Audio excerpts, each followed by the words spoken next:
హైడ్రా కూలగొట్టిన బంగ్లా షెల్లా చెదరైంది.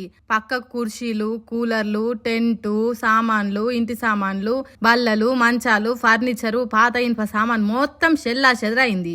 ఇంకో పక్క పబ్లిక్ గుంపు కూడి లొల్లి చేస్తున్నారు. ఇది అన్యాయం, అక్రమం అన్నట్టు కొట్లాడుతున్నారు.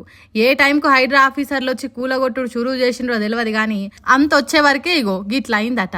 అందుకే ఎంఐఎం పార్టీ కార్పొరేటర్లు, కడమ లీడర్లు అంతా హైడ్రా వ్యతిరేకంగా రోడ్డెక్కి లొల్లి చేసిండ్రు. Hydraa commissioner Hydraa commissioner Hydraa commissioner Hydraa commissioner Hydraa commissioner Hydraa commissioner Hydraa commissioner. అయితే హైడ్రా ఆఫీసర్లు మాత్రం మేం పద్ధతి ప్రకారమే కూలగొట్టినాం. 2000 గజాల సర్కార్ జాగల అక్రమంగా బిల్డింగులు కట్టి బిజినెస్ చేస్తున్నారట. సర్కార్ కండ్లు కప్పి దందాలు నడుపుతున్నారట.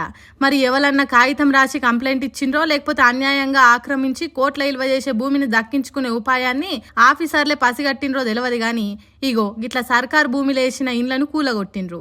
అసలే ముస్లింలు ఎక్కువ ఉండే ఏరియా కాబట్టి పోలీస్ బందోబస్తు కూడా బాగానే వచ్చింది. మరి ఇది ఒక్కటే కూలగొట్టి చేతులు దులుపుకుంటారో లేకుంటే పట్నం మొత్తంలో ఉన్న సర్కార్ భూములను కనిపెట్టి హైడ్రా ఆధీనం చేసుకుంటుందో ముందే చూడాలిగా.